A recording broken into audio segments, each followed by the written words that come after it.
بسم اللہ الرحمن الرحیم۔ وتر کے مسائل۔ امام قنوت چھوڑ کر رکوع میں چلا گیا تو اس صورت میں مقتدی ہلکا سا قنوت مثلاً رب اغفر لی ایک بار کہہ کر رکوع میں چلے جائیں، اور اگر امام قنوت پہلے پڑھ کر رکوع میں چلا گیا ہے اور ابھی مقتدی کی قنوت مکمل نہیں ہوئی ہے تو قنوت چھوڑ کر امام کے ساتھ رکوع میں شریک ہو جائے، لیکن اگر تشہید مکمل نہ ہوا تو اس کو مکمل کرنا ضروری ہے۔ اگر قنوت رہ گیا تو سجدہ سہو ہے۔ اگر امام نے وتر میں رکوع کے بعد دعائے قنوت پڑھی تو مقتدی بھی امام کے ساتھ پڑھیں گے،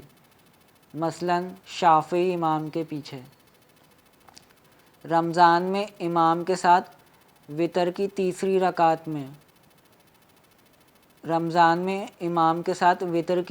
رکعت میں شریک ہوا اور رکوع اور قرات امام کے ساتھ ملی یا صرف رکوع میں شریک ہوا تو دونوں صورتوں میں رکعتیں جب علیحدہ پڑھے گا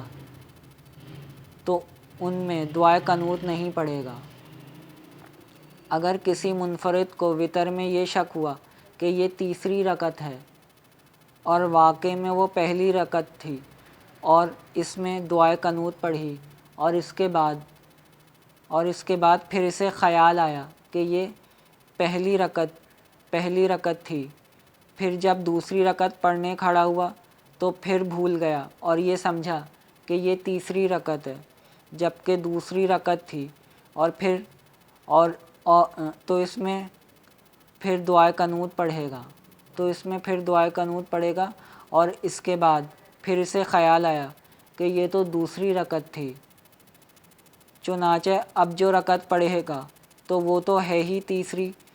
لہٰذا اس میں بھی دعائے قنوت پڑھے گا۔ اس طرح تینوں رکعتوں میں قنوت پڑھے گا اور آخر میں سجدہ سہو بھی کرے گا۔ اگر وتر پڑھنے والا آخری رکعت میں سورہ فاتحہ کے بعد قرأت کرنا بھول گیا اور رکوع میں چلا گیا تو رکوع سے قیام کی طرف واپس آئے اور قرأت اور قنوت پڑھنے کے بعد دوبارہ رکوع میں جائے، اور اگر فاتحہ بھی نہیں پڑھی تھی اور رکوع میں چلا گیا تو اس صورت میں بھی قیام کی طرف لوٹے اور فاتحہ سورت اور قنوت پڑھنے کے بعد رکوع میں جائے اور سجدہ سہو بھی کرے، اور اگر یہ صورت امام کو پیش آئے تو مقتدی مسبوق چاہے پہلے والے رکوع میں شریک ہوا ہو یا آخری والے میں، اس کی یہ رکعت پوری شمار کی جائے گی۔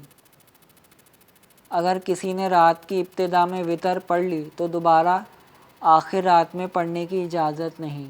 بس آج کے لیے اتنا ہی۔